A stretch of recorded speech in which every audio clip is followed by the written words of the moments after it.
Hello students, आप सबका हमारे चैनल एम्पलीट्यूड स्टडीज़ 2.0 में स्वागत है। और आज के वीडियो में हम देखेंगे कि जो पेंच मापी का प्रैक्टिकल होता है या स्क्रू गेज का जो प्रैक्टिकल होता है उससे रिलेटेड वाइवा वॉइस में क्या क्या क्वेश्चंस पूछे जा सकते हैं, उनके ऊपर एक डिस्कशन करेंगे। और इसके बाद आप इससे रिलेटेड अगर प्रैक्टिकल आपको मिलता है अपने प्रैक्टिकल एग्ज़ाम में, तो उससे रिलेटेड वाइवा के क्वेश्चंस आप आसानी से आंसर कर पाएंगे। तो सबसे पहले स्क्रू गेज के बारे में थोड़ा सा आइडिया ले लेते हैं, क्या क्या चीज़ें होती हैं। देखिए, ये एग्जामिनर आपको ये स्क्रू गेज दिखा के पूछ भी सकता है कि इस इंस्ट्रूमेंट में बताओ कि कहाँ पर क्या चीज़ है, या इसको इंडिकेट कर दिया कि ये क्या चीज़ है, इसमें बताओ सर्कुलर स्केल कहाँ पे है, वृत्तीय पैमाना कहाँ है, मुख्य पैमाना कहाँ है, पेंच कहाँ है। ये सब चीज़ें इस तरह से पूछी जा सकती हैं। तो सबसे पहले हम ज़रा इंस्ट्रूमेंट का ही ओवरव्यू ले लेते हैं। देखिए, ये आपको पूरा का पूरा एक पेंच मापी यानी कि स्क्रू गेज दिखाया जा रहा है, और इसके कई नाम हो सकते हैं। जैसे पेंच मापी हिंदी में कह दिया है, इंग्लिश में स्क्रू गेज, और वही हिंदी में ये नाम भी चलते हैं, और माइक्रोमीटर स्क्रू गेज, इस तरह से भी आप इसको बोल सकते हैं। अब देख लेते हैं कि इसके अंदर क्या क्या चीज़ें हैं। देखिए, सबसे पहले इसमें बेसिकली यू फ्रेम है, और इसी के सहारे इसको पकड़ा जाता है, यहाँ पर हाथ लगा करके, और आप इसे पकड़ेंगे। कोई भी और जगह से नहीं पकड़ा जाता है।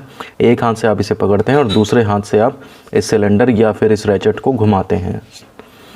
उसके बाद जो ऑब्जेक्ट है आपका, जिसको आपको फंसाना है या जिसकी आपको डायमीटर या लेंथ नापनी है, सेम जैसे वर्नियर कैलिपर्स होता है, ये भी आपका जो है वो किसी भी लेंथ को नापने के काम में आता है।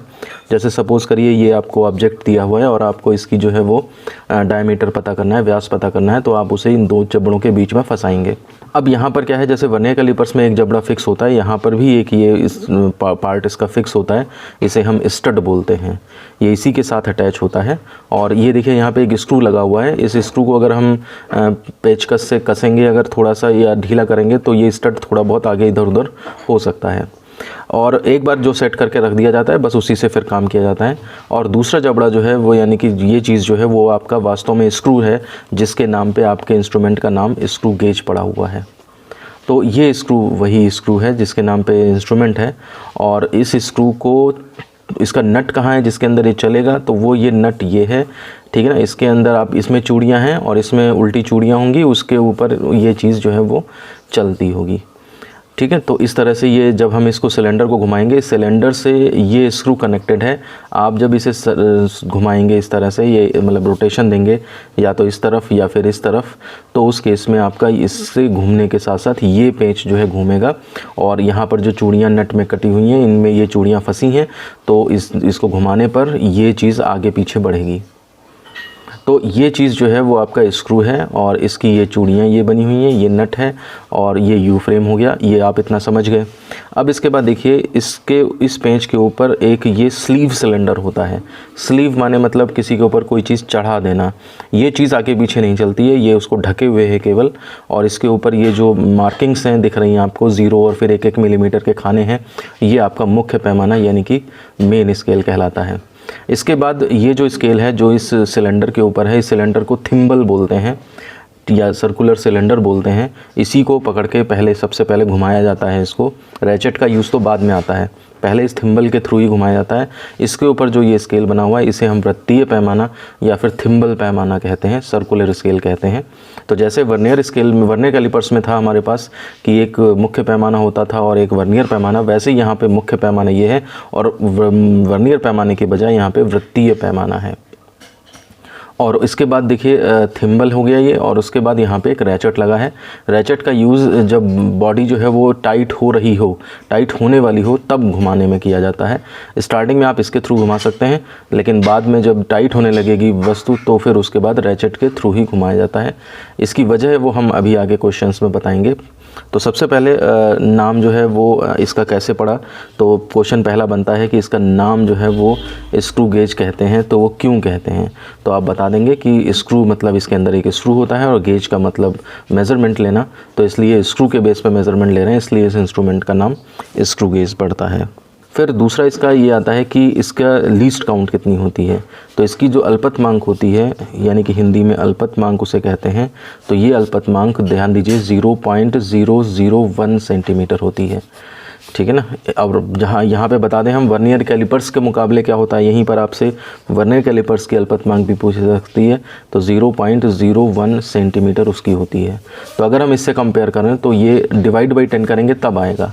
इसका मतलब हम ये भी कह सकते हैं कि स्क्रू गेज की अल्पतमांक यानी कि लीस्ट काउंट जो होती है वर्नियर कैलिपर्स की 1/10 भाग होती है। इसका मतलब ये हुआ कि स्क्रू गेज जो है वो और ज़्यादा एक्यूरेसी के साथ नाप सकता है। अगर हम एक्यूरेसी वाइज कहें तो वर्नियर कैलिपर्स से 10 गुना ज़्यादा ये जो हमारा स्क्रू गेज है 10 गुना ज़्यादा एक्यूरेट है, ये एक्यूरेटली नाप सकता है। या एक्यूरेटली ना कहें तो प्रिसाइजली कहें, वो ज़्यादा वर्ड है, आपने पढ़ा भी होगा एक्यूरेट और प्रिसाइज में क्या फ़र्क होता है। तो ये उससे 10 गुना ज़्यादा जो है वो प्रिसाइज है। यानी कि अगर कंपैरिजन करने को कहा जाए वर्नियर कैलिपर्स और स्क्रू गेज में कौन सही है, कौन ज़्यादा अच्छा है, तो आप स्क्रू गेज का नाम लेंगे। फिर इसके बाद इसमें एक क्वेश्चन ये बनता है कि मुख्य पैमाने पर एक खाने की लंबाई क्या होती है। तो मुख्य पैमाने पर एक खाने की लंबाई अगर आपसे पूछता है तो जैसे वहाँ पे मेन स्केल में था, वो वर्निकल स्केल में था कि वहाँ पे 1 मिलीमीटर होता था एक खाने की लंबाई, तो यहाँ भी आप देखिए मुख्य पैमाना ये है और इसके एक खाने की लंबाई ये 1 मिलीमीटर होती है। तो आप आंसर करेंगे कि मुख्य पैमाने पर एक खाने की लंबाई जो है वो 1 मिलीमीटर होती है। चौथा यहाँ पे क्वेश्चन ये बनता है कि जो आपका ये वृत्तीय पैमाना होता है इस पर खानों की संख्या कितनी होती है। तो अलग अलग होती है, जैसे किसी में 50 होती है, किसी में 100 होती है। तो आपको जो इंस्ट्रूमेंट दिया जाए आप उसमें देख लीजिएगा कि टोटल खाने कितने हैं। तो अगर हमसे पूछा जाए सर्कुलर स्केल यानी कि वृत्तीय जो पैमाना है, तो वृत्तीय पैमाने पर खानों की संख्या कितनी है, तो ये दोनों चीज़ें हम इसलिए पूछ रहे हैं क्योंकि अल्पतमांक इसी से निकलेगी। तो वृत्तीय पैमाने पर खानों की संख्या जैसे भी आपके पास इंस्ट्रूमेंट है तो 50 या 100 उस हिसाब से खाने हो सकते हैं, वो देखने से पता लग जाएगा। आप ये देखिएगा, जैसे अगर इस स्केल में देखा आपने 0 से स्टार्ट है और करते करते करते करते फिर पूरा सर्कल पीछे से लगाते लगाते आप देखेंगे आके जैसे 80 पे आ गया। अब 80 के बाद 20 खाने और हैं, फिर 0 लिखा हुआ है, तो 80 के बाद 20 काउंट करेंगे तो 100, इसी के ऊपर 100 आएगा। कभी भी 100 आपको लिखा हुआ नहीं दिखाई देगा। और अगर मान लिया सपोज़ करिए ऐसा सिचुएशन है कि 0 यहाँ पे लिखा है और यहाँ पे चलते चलते चलते चलते फिर पूरा चक्कर लगा के और लास्ट में यहाँ 40 लिखा है, तो इसके बाद इसका मतलब 10 और खाने होंगे और मान के चलिए कि 50 खाने होंगे वहाँ पर। तो ये क्वेश्चन जो है वो इसका आंसर वेरी कर सकता है, वो डिपेंड करेगा कि कौन सा इंस्ट्रूमेंट आपको दिया गया है, उस हिसाब से इसका आंसर आप बदल सकते हैं। इसके बाद देखिए नेक्स्ट क्वेश्चन पे चलते हैं और अब इसमें अल्पतमांक पूछी जाती है कि स्क्रू गेज की अल्पतमांक क्या होगी। तो अल्पतमांक का वही फॉर्मूला है जिस तरह से वर्नियर कैलिपर्स में था। इसमें ये क्या है, मुख्य पैमाने पर एक खाने की लंबाई, मुख्य पैमाने पर एक खाने की लंबाई और डिवाइडेड बाई जो वृत्तीय पैमाना है उस पर कितने खाने हैं, यानी कि वृत्तीय पैमाने पर कुल खानों की संख्या।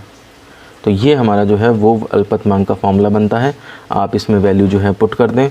मुख्य पैमाने पर एक खाना 1 mm का है और यहाँ पे देखिए 100 खाने हो गए सर्कुलर स्केल पे, तो जब डिवाइड करेंगे तो 0.01 mm आया।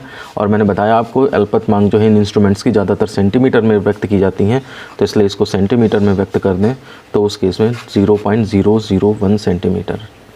तो आपसे वो ये पूछ सकता है एग्जामिनर एक क्वेश्चन कि स्क्रू गेज ज़्यादा बेटर क्यों है, तो आप बताएंगे अल्पतमांक इसकी जो है वो कम है और ये यानी कि ये उतना ही सूक्ष्मता के साथ नाप सकता है।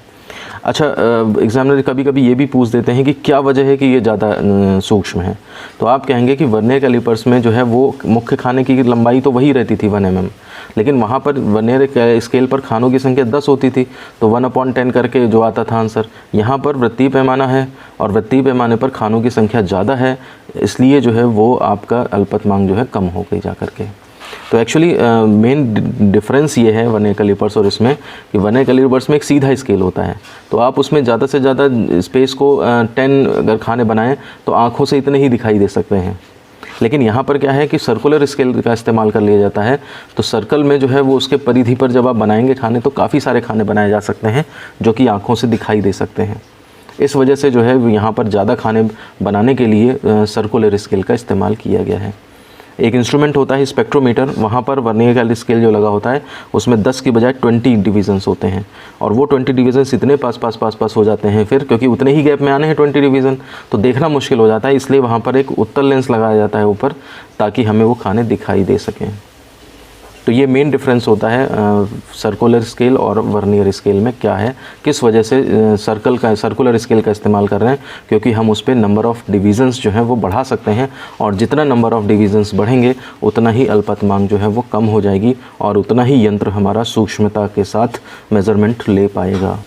देखिए, मैं समझाने की पूरी कोशिश कर रहा हूँ, अगर फिर भी आपको कहीं पर कोई दिक्कत है तो आप हमसे उस चीज़ को डिस्कस कर सकते हैं। कोई प्रॉब्लम है वीडियो के कमेंट में लिख करके हमसे पूछ सकते हैं, तो हम वहीं पर आंसर करने की कोशिश करेंगे। और साथ ही साथ अगर आपने चैनल को सब्सक्राइब नहीं किया है तो इसे सब्सक्राइब कर लें, क्योंकि इस चैनल पर आपको इसी तरह के वीडियोज़ जो हैं, जो आपके प्रैक्टिकल कंसेप्ट्स होते हैं और डेली लाइफ के जो कंसेप्ट्स होते हैं उनके बारे में जानकारियाँ मिलती रहती हैं।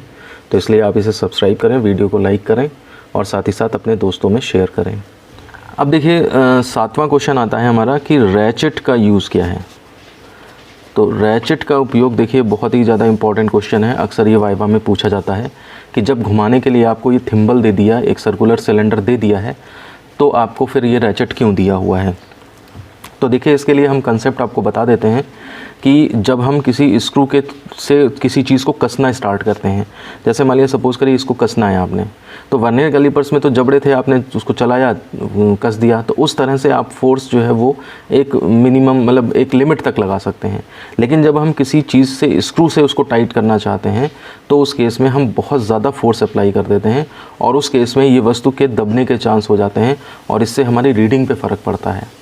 मान लिया सपोज़ करिए कोई बच्चा जो है वो बिल्कुल आराम से कोई काम करता है, कई लोग एग्रेशन के साथ काम करते हैं, गुस्से में काम करते हैं, उनकी हर चीज़ में एनर्जी होती है, तो पता लगा किसी ने इस ऑब्जेक्ट को कसा तो थोड़ा कम कसा और किसी ने इस ऑब्जेक्ट को थोड़ा ज़्यादा जोर लगा के कस दिया, तो उस केस में जो है वो रीडिंग में फ़र्क आ जाएगा। ये सिलेंडर जो है थोड़ा सा आगे बढ़ जाएगा अगर ज़्यादा कस दोगे, और अगर कम कसोगे तो नॉर्मल कसोगे तो फिर थोड़ा पीछे ही रहेगा। तो कहने का मतलब है इस ऑब्जेक्ट को हम जैसा चाहें उस हिसाब से इसकी रीडिंग निकाल सकते हैं, डिपेंड करेगा हम इसको ज़्यादा कस दें या धीमा कसें। तो इस सिचुएशन से बचने के लिए हम रैचेट का इस्तेमाल करते हैं। रैचेट में का इस्तेमाल करने से क्या होता है कि रैचेट से जब हम इस ऑब्जेक्ट को यहाँ पे कसेंगे तो उस केस में ये एक सीमा तक ही ऑब्जेक्ट को दबाता है, एक सीमा तक ही ऑब्जेक्ट को टाइट करता है, ठीक है ना। और जैसे ही वो एक लिमिट तक टाइट कर देगा उसके बाद जो है ये घूमना बंद कर देता है, घूमना बंद कर देता है और इसमें से जो है वो चट चट की साउंड आने लगती है। तो चट चट की साउंड अगर आने लगेगी तो उस केस में आप समझ लीजिए कि अब ये फ्री हो चुका है, ये अब इसके ऊपर और प्रेशर नहीं डाल रहा है।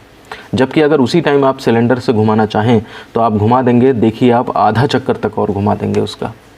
तो इसलिए जब भी आपको, जैसे मान लीजिए सपोज़ ऑब्जेक्ट टाइट नहीं है तो यहाँ तक है स्क्रू और ऑब्जेक्ट इतना छोटा है, तो आप यहाँ से उसको यहाँ तक लाने के लिए तो सिलेंडर का इस्तेमाल कर लो। लेकिन जब आप फाइनली उसको कसने लगोगे, जब वो टच करने की स्थिति में आ जाए, तो फिर आप सिलेंडर को छोड़ करके रैचेट के थ्रू उसे कसेंगे ताकि एक लिमिट तक ही वो कसे। इस तरह से जब काम करेंगे तो हर बच्चे से रीडिंग सेम निकलेगी, डिफरेंट रीडिंग्स नहीं निकलेंगी। तो ये रैचेट का फंक्शन जो है वो आप समझ लीजिएगा। इसके बाद देखिए नेक्स्ट क्वेश्चन पे चलते हैं। इसमें पेंच का पिच के बारे में पूछा जाता है। ये बहुत फेमस क्वेश्चन है कि पेंच जो है, स्क्रू गेज में जो पेंच है उसकी पिच क्या होती है। पिच से कन्फ्यूज़न मत करिएगा कि जो पिच है वो आपका जो है एक क्या बोलते हैं साउंड की क्वालिटी भी होती है, तो वो पिच अलग है और यहाँ पर पिच जो है वो अलग होती है। इसको हिंदी में मैं बता दूँ आपको, चूड़ी अंतराल भी बोलते हैं। और ये पहले मैं एक पेंच का डायग्राम बना दूँ अगर, तो देखिए जो पेंच इसके अंदर इस्तेमाल किया जा रहा है वो ये है और इसके ऊपर जो है वो इस तरह से चूड़ियाँ कटी हुई हैं, ठीक है ना। और फिर इसके बाद इस जा कर के वो थिम्बल जो है वो जुड़ा हुआ है। मतलब ये वाला डायग्राम अगर आप मिलाएं इसके साथ, देखिए इस डायग्राम के साथ इसे कंपेयर करें तो ये हिस्सा आपको यहाँ पे नज़र आ रहा है और इसके बाद ये चूड़ियाँ कटी हुई हैं, ये चूड़ियाँ कटी हैं, ये नट के अंदर से गई हुई हैं और उसके बाद इसके अंदर से भी गई हुई हैं, क्योंकि ये स्लीव सिलेंडर है ना, ये उसके ऊपर बस चढ़ा हुआ है। और फाइनली जा कर के ये जो सर्कुलर सिलेंडर है वो आपको यहाँ पे नज़र आ रहा है। तो जब आप इसे पकड़ के घुमाते हो तो एक्चुअली ये पेंच आगे पीछे चलता है और इस तरह से फिर ये ऑब्जेक्ट को टाइट कर लेता है। और ये पेंच जब चलता है तो ये स्लीव सिलेंडर के ऊपर खिसकता है, उसी हिसाब से ये आगे पीछे होकर के आपको स्केल दिखाई देता है। या अगर आप पूरा टाइट कर लोगे तो स्केल दिखाई देना बंद हो जाएगा, बस एक हल्की सी ये लाइन दिखाई देती है। इसीलिए इस लाइन को जो है बेस लाइन कहा जाता है। देखिए आधार रेखा कहा जा रहा है इस लाइन को। तो ये अंदर की चीज़ है, मतलब नट नहीं बनाया है हमने, और इसके स्लीव के अंदर भी क्या है, तो वो पूरा का पूरा एक पेंच होता है। अगर आप इसको पूरे सिलेंडर को खोल डालो, पूरा घुमाते चले जाओ, खोलते चले जाओ, तो फाइनली ये चीज़ निकल के बाहर आ जाएगी आपकी, ठीक है ना।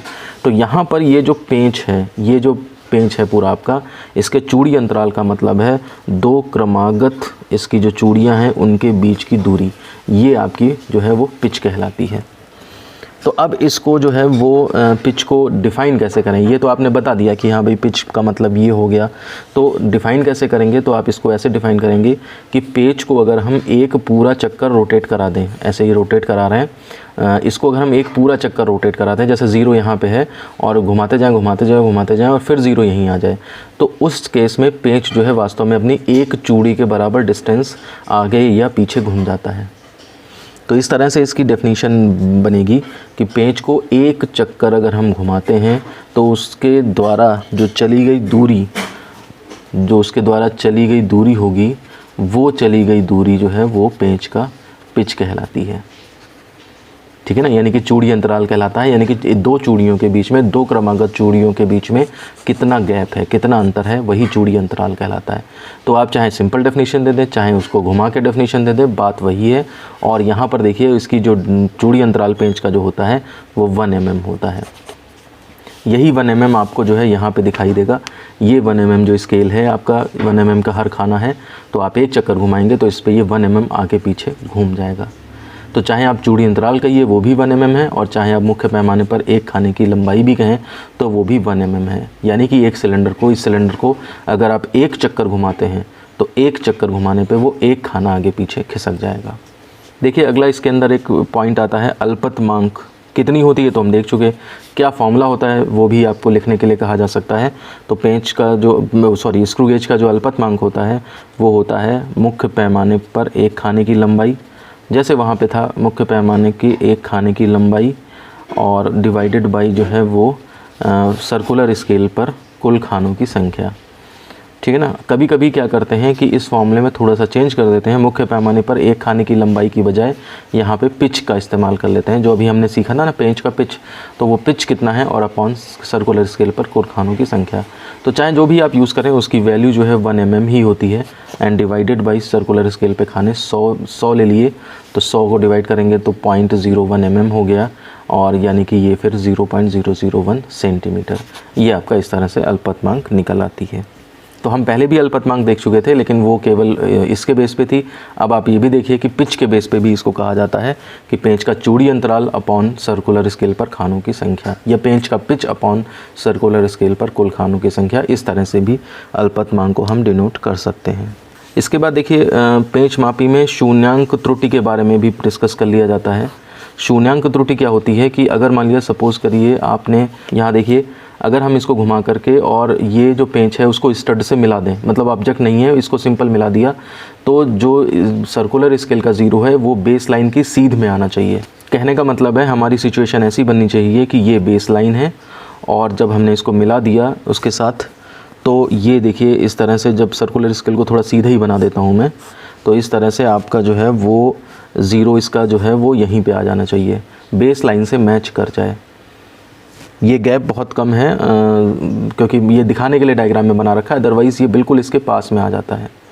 तो बिल्कुल ये समझ लीजिए स्टार्टिंग में पहुंच जाता है 0 पॉइंट पे, ये हमारा जो स्लीव सिलेंडर है। तो ऐसे केस में जो है वो आपकी नो ज़ीरो एरर कहलाएगी, कोई शून्यांक त्रुटि नहीं है। लेकिन अब कभी कभी यूज़ करते करते कुछ ऐसा होता है कि जैसे वर्नियर कैलिपर्स में होता है, कुछ घिस जाती हैं चीज़ें या कुछ लग जाता है उनके ऊपर, और उस वजह से सिचुएशंस जो हैं वो थोड़ी डिफरेंट हो जाती हैं। तो उन सिचुएशंस में जो है वो क्या क्या हो सकता है, तो 2 सिचुएशन बन सकती हैं। या तो ये हो सकता है कि आपकी जो आधार रेखा है, ये आधार रेखा है, और यहाँ पर जो आपका जो सर्कुलर सिलेंडर है उसके ऊपर जो 0 है वो थोड़ा नीचे ही रह जाए, यहाँ पर आपका 5, 10 इस तरह से है। तो इस तरह में जो है वो आपकी धनात्मक शून्यांक त्रुटि बनती है जा कर के, ठीक है ना। तो आप इसको ध्यान रखेंगे। और उस केस में अगर मान लीजिए सपोज़ करिए 0 ये है और आपका जो वर्नियर सर्कुलर स्केल का 0 है वो थोड़ा सा ऊपर आ जाता है, यानी कि मिलने वाला खाना यहाँ पे 95 या 97 इस तरह से मिल रहा है, तो इस केस में जो है वो ऋणात्मक शून्यांक त्रुटि बनती है। इनको निकालते कैसे हैं वो आप प्रैक्टिकल में देखेंगे, देखा होगा आपने। हमारा मतलब केवल ये है वाइवा में वो पूछ सकते हैं। हालांकि वाइवा में ये भी पूछ सकते हैं कि उन्होंने कोई सिचुएशन दे दी, बताओ इसमें कितनी शून्यांक त्रुटि है, तो वो आप फिर निकाल सकते हैं उसकी हेल्प से। वो आपने सीख रखा होगा। अगर आप उसमें भी प्रॉब्लम है आपको तो बता दीजिएगा कमेंट करके, तो मैं उसके ऊपर सेपरेट वीडियो बना दूंगा, क्योंकि वो एक अलग ही कंसेप्ट बन जाएगा जा करके आपका, क्योंकि उसमें फिर कैलकुलेशंस वगैरह इन्वॉल्व होंगी और फाइनली फिर क्या ये कैलकुलेशन होती है वो भी इन्वॉल्व होगी। वाइवा के लिए केवल आप इतना ध्यान रख लें तो ज़्यादा बेटर है कि धनात्मक शून्यांक त्रुटि में जो है वो आपका या तो ऐसे याद रख लो कि बेस लाइन से 0 नीचे रहेगा और या मिलने वाला खाना जो है वो 5, 6 एंड 10 या 10, 20 इस तरह से रहेगा।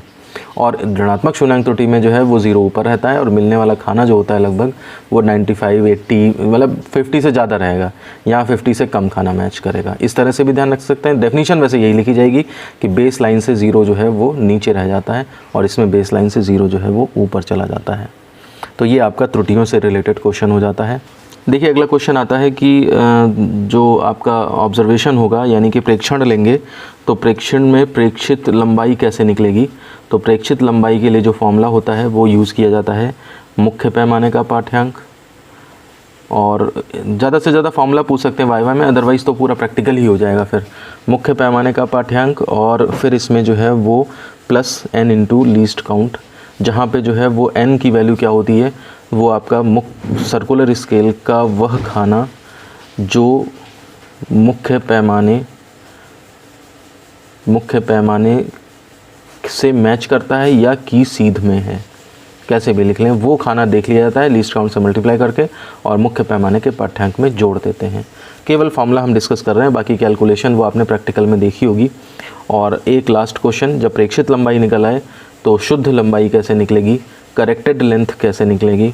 तो शुद्ध लंबाई देखिए कैसे निकलती है, जो आपने प्रेक्षित लंबाई ली है और उस प्रेक्षित लंबाई में माइनस चिन्ह सहित शून्यांक त्रुटि घटा देते हैं। चिन्ह सहित शून्यांक त्रुटि घटा दें अगर हम, तो उस केस में जो है आपकी शुद्ध लंबाई निकल जाती है। इसके बाद आप 13 पॉइंट पे जो है जितनी सावधानियां होती हैं उनको ज़रूर ध्यान रख लीजिएगा कि कौन कौन सी सावधानियां जो हैं वो रखी जाती हैं। मेन सावधानी तो वही है कि एक इसमें बैकलैश एरर पूछा जाता है, BACKLASH, ये एरर, इसको हिंदी में कहते हैं पिछट त्रुटि। ये आप ध्यान रखिएगा, इसके बारे में अक्सर पूछ लिया जाता है। तो पिछट त्रुटि में क्या होता है कि अगर मान लीजिए सपोज़ करिए आप स्क्रू को खोल रहे हैं, तो स्क्रू को खोलते पीछे ले जा रहे हैं और फिर उसके बाद अगर आपको एकदम से ज़्यादा खुल गया और वापस लाना है तो आप वहीं पर उसको टर्न लेके ना लाएं, बल्कि थोड़ा सा और पीछे ले जाएं, फिर आप उसको कसते हुए लाएं। तो इससे जो है वो बैकलैश एरर नहीं होती है। अदरवाइज़ होता क्या है, एकदम से अगर उसको टर्न वहीं पे करा दें तो कभी कभी पेंच जो है वो मतलब डिस्टेंस मूव नहीं कर पाता। आप घुमा तो देते हैं लेकिन डिस्टेंस मूव नहीं हो पाती, तो ये पिछट त्रुटि कहलाती है। और इससे बचने के लिए वही है कि जब आप पेंच को खोलें तो या बंद करना हो तो पूरा काफ़ी दूर तक खोल के और फिर उसके बाद जो है वो वापस ला करके तब ऑब्जेक्ट को फंसाना चाहिए। जैसे मान लिया इसका एग्जांपल समझिए, ये स्टड है, ठीक है ना, और ये आपका जो है वो स्क्रू है। अब ये गैप है, मुझे इसके बीच में इतना बड़ा ऑब्जेक्ट फंसाना है। तो इतना बड़ा ऑब्जेक्ट फंसाने के लिए हम ये क्या करेंगे, ऐसा नहीं है कि आप पेंच को बस इतना ही खोलें और फिर कस दें, इसको बीच में रखा और कस दिया, ऐसा ना करें। आप पेंच को ज़्यादा थोड़ा खोलें और ज़्यादा खोलने के बाद फिर वापस ला करके तब इसको जो है वो कसें। तो ये चीज़ आपका एक सावधानी होती है। और दूसरी सावधानी रैचेट वाली है, जो हम पहले ही बता चुके हैं कि जब टाइट करें तो टाइट करते टाइम जो है वो रैचेट का यूज़ करना चाहिए। और भी कई सावधानियाँ होती हैं जो आप अपनी बुक से देख सकते हैं, उसके बारे में ज़्यादा डिटेल में मैं डिस्कस नहीं कर रहा हूँ। तो इस तरह से स्टूडेंट्स हमारा जो इस तरह से स्टूडेंट्स जो हमारा स्क्रू गेज है इससे रिलेटेड वाइवा वाइज के क्वेश्चंस जो हैं वो कंप्लीट हो जाते हैं। और आई होप कि आपको ये वीडियो पसंद आया होगा। कोई पॉइंट अगर रह गया है या कोई पॉइंट और ज़्यादा डिटेल में समझना है तो उसके लिए आप हमें कमेंट कर सकते हैं वीडियो पे, तो हम उसके लिए एक सेपरेट वीडियो बना देंगे। तो इसी के साथ फिर मैं ये वीडियो ख़त्म करता हूँ। धन्यवाद।